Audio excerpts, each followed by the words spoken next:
Letter 256 by Charles Lamb.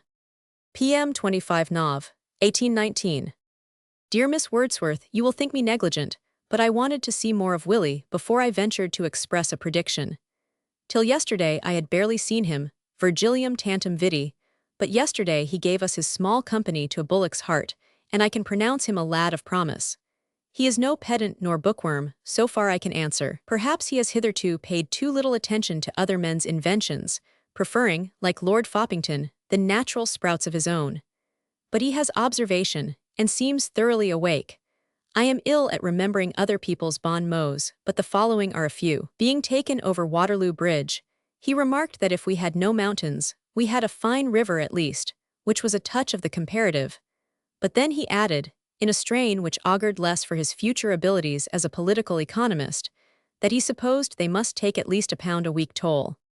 Like a curious naturalist, he inquired if the tide did not come up a little salty. This being satisfactorily answered, he put another question as to the flux and reflux, which being rather cunningly evaded than artfully solved by that Aristotle Mary, who muttered something about its getting up an hour sooner and sooner every day, he sagely replied, then it must come to the same thing at last, which was a speech worthy of an infant Halley.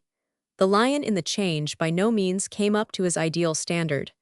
So impossible it is for nature in any of her works to come up to the standard of a child's imagination. The whelp's lionets, he was sorry to find were dead, and on particular inquiry, his old friend the orang outang had gone the way of all flesh also. The grand tiger was also sick, and expected in no short time to exchange this transitory world for another, or none. But again there was a golden eagle, I do not mean that of Charing, which did much aride and console him.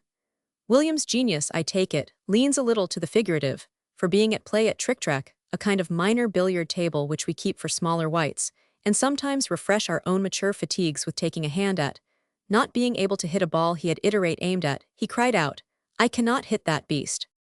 Now the balls are usually called men, but he felicitously hit upon a middle term, a term of approximation and imaginative reconciliation, a something where the two ends, of the brute matter ivory, and their human and rather violent personification into men, might meet, as I take it, illustrative of that excellent remark in a cert preface about imagination, explaining like a sea beast, that had crawled forth to sun himself. Not that I accuse William Minor of hereditary plagiary, or conceive the image to have come ex traduce. Rather he seemeth to keep aloof from any source of imitation, and purposely to remain ignorant of what mighty poets have done in this kind before him. For being asked if his father had ever been on Westminster Bridge, he answered that he did not know.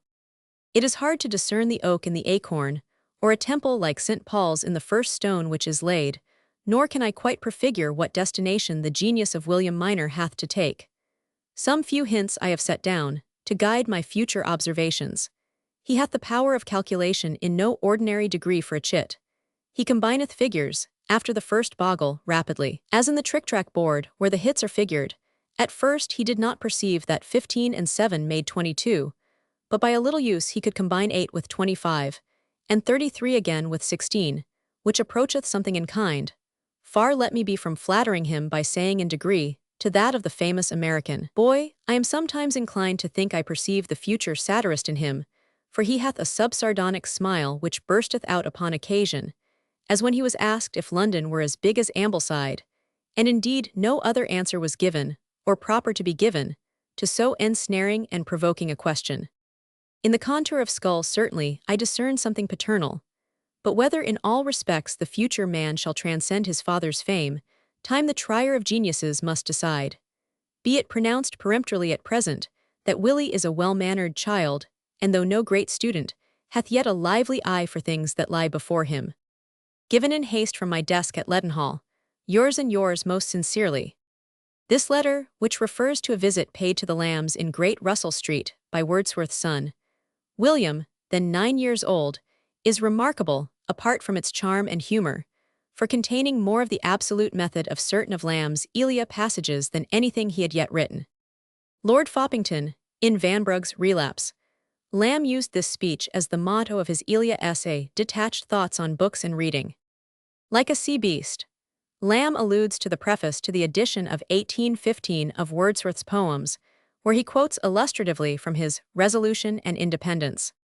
Like a sea beast crawled forth, that on a shelf of rock or sand reposeth, there to sun itself. If his father had ever been on Westminster Bridge. An allusion to Wordsworth's sonnet, composed on Westminster Bridge. Earth has not anything to show more fair. The American Boy. This was Zara Colburn, the mathematical prodigy, born in Vermont State in 1804 and exhibited in America and Europe by his father.